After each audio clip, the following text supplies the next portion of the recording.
Hello நண்பர்களே, வணக்கம். நான் உங்கள் பிரியா. நம்ம இன்றைக்கி பார்க்க போகிற பதிவு என்ன அப்படின்னு பார்த்தீங்கன்னா, நம்ம எல்லார் வீட்லேயுமே முருகர் படம் இருக்கும். எல்லாருமே முருகர் ஃபோட்டோ வச்சு நம்ம முருகருக்கு வழிபாடு பண்ணுவோம். ஸோ அந்த ஃபோட்டோவை நம்ம எந்த இடத்துல வச்சோம் அப்படின்னா நம்மளுக்கு செல்வங்கள் பெருகும், வீட்டில் ஒரு மகிழ்ச்சியான தருணங்கள் உருவாகும். இந்த மாதிரி உள்ளதை பற்றி நம்ம இந்த பதிவில் பார்க்கலான்னு இருக்கோம். முருகர் படமோ சிலையோ வேலோ எது வச்சு வழிபாடு பண்ணாலும் நம்ம அதற்கான திசையில் நம்ம அதை வச்சு வழிபாடு பண்ணிட்டு வந்தோம் அப்படின்னா கண்டிப்பான அதற்குரிய பலன்களை நம்ம 100% பெற முடியும்.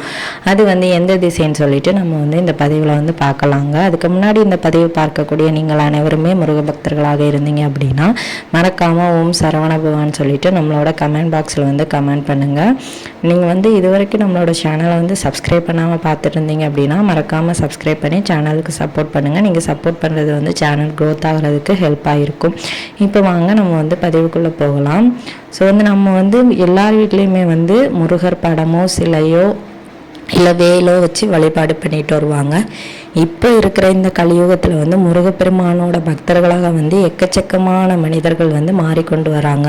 அவங்கக்கிட்ட போய் கேட்டோம்னா முருகர் அவர்களோட வாழ்க்கையில் செஞ்சுருக்கக்கூடிய அதிசயங்கள் வித்தியாசமானதாக இருக்கும். நம்மளுக்கு ஒரு வாழ்க்கையே வேண்டாம், நம்ம இந்த வாழ்க்கையை முடிச்சுக்கலாங்கிற தருவாயில் கூட முருகப்பெருமான் நம்மளுக்கு நம்மளோட வாழ்க்கையில் பலவிதமான அதிசயங்களை பண்ணியிருக்கிறார். ஸோ என்னையும் சேர்த்து தான் நான் சொல்கிறேன். என்னோட வாழ்க்கையை கூட நான் அந்த மாதிரி பல துன்பங்களை அனுபவிச்சு தான் இப்போ முருகப்பெருமானோட ஒரு சிறந்த பக்தராக நான் இருக்கிறேன். மனப்பூர்வமாக என்னால் சொல்ல முடியும். என்னை போல் நீங்களும் பலவிதமான கஷ்டங்களை அனுபவிச்சு தான் முருக பக்தர்களாக இருப்பீங்க. கண்டிப்பாக இருப்போம்.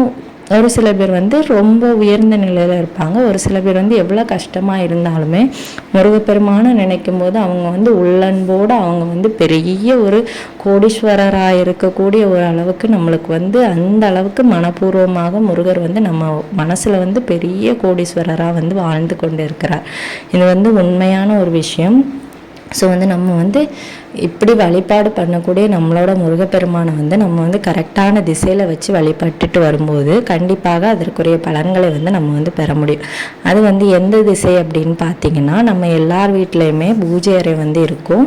பூஜை அறை இல்லை மற்ற எந்த இடங்களில் நீங்கள் முருகர் படங்கள் வச்சு இருந்தாலோ இல்லை சிலை வழிபாடு பண்ணுறீங்க அப்படின்னாலோ அந்த முருகர் படம் மேற்கு திசை நோக்கி இருக்கணும். அந்த முகம் கிழக்கு பக்கம் பார்க்குற மாதிரி இருக்கணும். இப்போ நீங்கள் செவத்தில் மாட்டக்கூடிய செவரு மேற்கு திசை பார்த்து இருக்கணும். அந்த முருகர் முகம் கிழக்கு திசை நோக்கி இருக்கிற மாதிரி அந்த மாதிரி இருக்கிற செவராக பார்த்து மாட்டுங்க. சிலை வைத்து வழிபாடு பண்ணாலும் வேல் வைத்து வழிபாடு பண்ணாலும் இதே திசையை நீங்கள் உபயோகப்படுத்தி கொள்ளலாம். இது நல்ல ஒரு நம்மளுக்கு வாழ்க்கையில் ஒரு முன்னேற்றத்தை கொடுக்கும். சரி, எந்த படங்கள் மாட்டி நம்ம வழிபாடு பண்ணோம் அப்படின்னா என்ன விதமான நன்மைகள் கிடைக்கும் அப்படின்னு பார்த்தீங்கன்னா, முருகப்பெருமானோட எல்லா படங்களும் எல்லாருக்குமே ஒவ்வொரு படங்கள் அவங்களுக்கு சிறப்பாக ரொம்ப பிடிச்ச படமாக இருக்கும். ஒரு சில பேருக்கு பழனி தண்டாயுதபாணியை பிடிக்கும், ஒரு சில பேருக்கு ஆண்டியப்பரை பிடிக்கும், ஒரு சில பேருக்கு ராஜ அலங்கார முருகரை பிடிக்கும், ஒரு சில பேருக்கு வள்ளி தேவி யானையோட இருக்கிற முருகரை பிடிக்கும். இப்படி ஒவ்வொருத்தங்களுக்கும் ஒரு சில பேருக்கு குழந்தை வடிவில் இருக்கக்கூடிய முருகரை தான் பிடிக்கும். இப்படி ஒவ்வொருத்தங்களுக்கும் ஒவ்வொரு விதமான முருகரை பிடிக்கும். ஸோ எந்தெந்த முருகரை வச்சு நம்ம வழிபாடு பண்ணும்போது என்னென்ன மாதிரியான நன்மைகள் நம்மளுக்கு கிடைக்கும்னு சொல்லிட்டு நம்ம பார்க்கலாம். எந்த முருகர் படங்களை வைத்து வழிபாடு செய்யலாம் அப்படிங்கிறதையும் நம்ம இந்த பதிவில் பார்க்கலாம். இப்போ நீங்கள் வள்ளி தேவயானையோட இருக்கிற முருகர் படத்தை வச்சு வழிபாடு பண்ணிட்டு வரீங்க அப்படின்னா கண்டிப்பாக உங்களோட குடும்பத்தில் திருமண தடைகள் இருக்கிறதுனா நீங்கும். அப்புறம் கணவன் மனைவிக்குள்ளே நல்ல ஒற்றுமை இருக்கும். அவங்களுக்குள்ள சண்டை சச்சரவுகள் வராமல் இருக்கும். ஒரு அந்யோன்யம் அதிகரிக்கும். அந்த மாதிரி இருக்கணும்னு நினைக்கிறவங்க இந்த மாதிரி திருக்கோள படங்களை நீங்கள் வீட்டில் வச்சு வழிபாடு செஞ்சுட்டு வரலாம். அப்புறம் தொழில் முன்னேற்றம், வாழ்க்கையில் நல்ல முன்னேற்றம் அடையணும். இப்படி முன்னேற்றமான விஷயங்களுக்கு நீங்கள் எந்த படங்களை வைத்து வீட்டில் வழிபாடு செய்யணும் அப்படின்னு பார்த்தீங்கன்னா, முருகரோட ராஜ அலங்கார அந்த பழனி தண்டாயுதபாணி அந்த ஃபோட்டோவை வச்சு நீங்கள் வழிபாடு செய்யணும். ராஜ அலங்காரத்தோடு இருக்கிற அந்த ஒரு திருவுருவ படத்தை வைத்து நீங்கள் வழிபாடு செஞ்சுட்டு வந்தீங்க அப்படின்னா கண்டிப்பாக உங்களுக்கு எல்லாத்துலேயுமே நல்ல ஒரு முன்னேற்றத்தை நீங்கள் அடைய முடியும். அப்படி நீங்கள் வச்சு வழிபாடு பண்ணக்கூடிய அந்த படம் வந்து உங்களோட தலைக்கு மேற்பகுதியில் வந்து இருக்கிற மாதிரி உயரத்தில் வச்சு நீங்கள் வந்து வழிபாடு செஞ்சுட்டு வரணும்.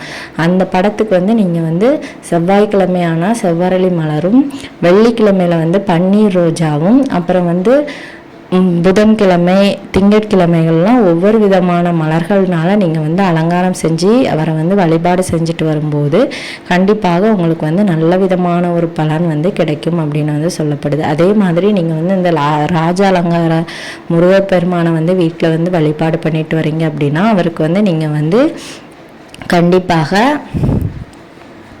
வெட்டிவேர் மாலை வைத்து நீங்கள் வந்து வழிபாடு செஞ்சுட்டு வரலாம். அந்த வெட்டிவேர் மாலை குறைந்தது ஒரு 6 மாதம் முருகரோட கழுத்தில் வந்து இருக்கணும். வாரத்திற்கு ஒரு முறை அதை வந்து பன்னீரில் வந்து நனைத்து அதுக்கப்புறமா நீங்கள் வந்து முருகரோட கழுத்துலையோ இல்லை அந்த படத்துலையோ வந்து மாட்டி விட்டீங்க அப்படின்னா கண்டிப்பாக அதற்குரிய பலன்களை நீங்கள் வந்து அடைய முடியும். அதுக்கப்புறமா ஒரு சில பேர் வந்து சொல்கிறது என்னென்னா வீட்டில் வந்து அந்த ஆண்டி கோலத்தில் இருக்கக்கூடிய முருகப்பெருமானை மட்டும் வைத்து வழிபாடு பண்ணக்கூடாதுன்னு சொல்லுவாங்க. ஆனால் ஒரு சில பேருக்கு அந்த முருகப்பெருமான் வந்து ரொம்பவும் பிரசித்தி பெற்றவராக இருப்பார். அதனால் உங்களுக்கு எந்த முருகப்பெருமான் வச்சு வழிபாடு பண்ணுறது வந்து விருப்பமாக இருக்குதோ அதை வந்து நீங்கள் வந்து வழிபாடு செய்யலாம். அப்புறம் ஒரு சில பேர் வந்து இந்த பண்டார குளத்தில் வந்து முருகர் வந்து இருப்பார்.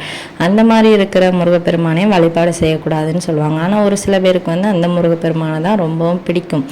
அதனால் வந்து நீங்கள் வந்து உங்கள் மனசுக்கு எந்த முருகப்பெருமான் 100% திருப்தியை தாராங்களோ அந்த படத்தை நீங்கள் வைத்து வழிபாடு பண்ணுங்கள். கண்டிப்பாக உங்கள் வாழ்க்கையில் வந்து நிறைய முன்னேற்றங்கள் அடைவதை நீங்கள் வந்து கண்கூடாக பார்க்க முடியும். உங்கள் அனைவரையும் நம் சொந்த கடவுளாகிய கந்த கடவுள் எப்போதுமே காப்பாற்றுவார். இந்த பதிவு வந்து கண்டிப்பாக உங்களுக்கு வந்து உபயோகமாக இருக்கும்னு நினைக்கிறேன். உபயோகமாக இருந்தது அப்படின்னா மறக்காமல் லைக் பண்ணி ஷேர் பண்ணுங்கள். இந்த வீடியோ உங்களுக்கு பிடிச்சிருந்துச்சி அப்படின்னா உங்களோட ஃப்ரெண்ட்ஸுக்கும் இதை வந்து ஷேர் பண்ணுங்கள். நம்மளோட சேனலை சப்ஸ்கிரைப் பண்ணி நம்ம சேனலுக்கு சப்போர்ட் பண்ணுங்கள். இந்த வீடியோவின் முழு பதிவை பார்த்ததற்கு மிக்க நன்றி.